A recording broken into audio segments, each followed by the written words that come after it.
யாருதுன்னு தெரியலையே. ஏய் செயினை குடுறா. மேடம் உங்கள்தா? ஆபீஸ்ல குப்பை பொறுக்க வந்த நாய் நீ என்னெல்லாம் கேள்வி கேக்குறியா? குடுறா செயினை. இல்ல மேடம், கீழே இருந்துச்சு. கீழே கிடந்தா நைஸா எடுத்து வச்சுக்கலான்னு பாத்தியா? ஐயோ அப்படிலாம் இல்ல மேடம். குடு குடு. நல்லா தேரும் போல. ஏண்டா இந்த மாதிரி எத்தனை பேர்த்தோட பொருளை கீழே இருந்து எடுத்திருப்ப? நாங்க ஏன் மேடம் அப்படிலாம் பண்ண போறோம்? யாருதுன்னு கேட்டு கொடுத்துருவோம். கிளிப்ப அடகு கடையில கொண்டு போய் வச்சிருந்திருப்ப. அப்படிலாம் பண்ண மாட்டோம் மேடம். பண்ண கூடாது. வேலை செஞ்சா கரெக்டா செய்யணும்.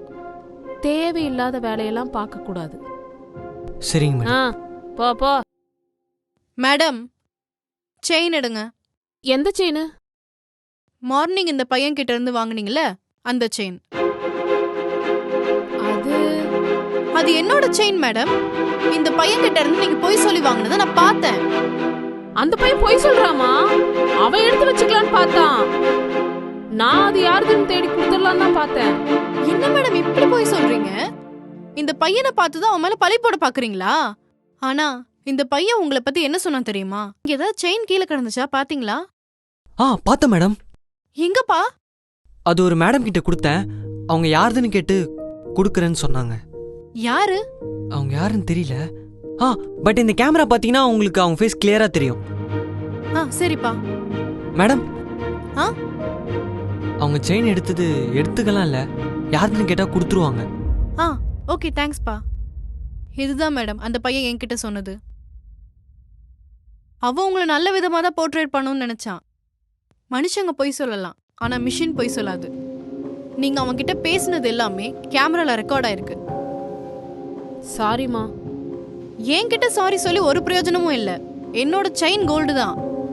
ஆனா அந்த கோல்டுக்கு கொடுக்கற மரியாதை கூட இந்த மாதிரி வேலை செய்யறவங்களுக்கு நீங்க கொடுக்கறது இல்ல. என்ன கேட்டா இவங்க தான் ரியலான கோல்டு.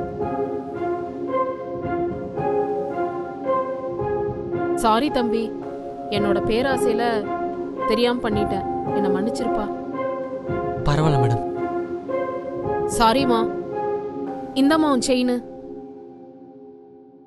இப்போ நினைச்சா கூட என்னால உங்க மேல கம்ப்ளைண்ட் கொடுக்க முடியும். இந்த பையன் சொன்னாங்கிற ஒரே காரணத்துக்காக தான் நான் சும்மா விடுறேன். பிகாஸ் அவ உங்களை பத்தி யோசிக்கல, உங்க ஃபேமிலியை பத்தி யோசிச்சிருக்கான். சாரி மேடம், நான் வேணும்லாம் பண்ணல. இல்லப்பா, நான் பெரிய பிரச்சனையில் மாட்டிருப்பேன். நான் தான் உனக்கு தேங்க்ஸ் சொல்லணும். ரொம்ப தேங்க்ஸ்ப்பா. சரிங்க மேடம். அப்புறம் இந்த வேலை செய்யற நாங்களாம் கரெக்டாக தான் இருப்போம். நான் வரேன்.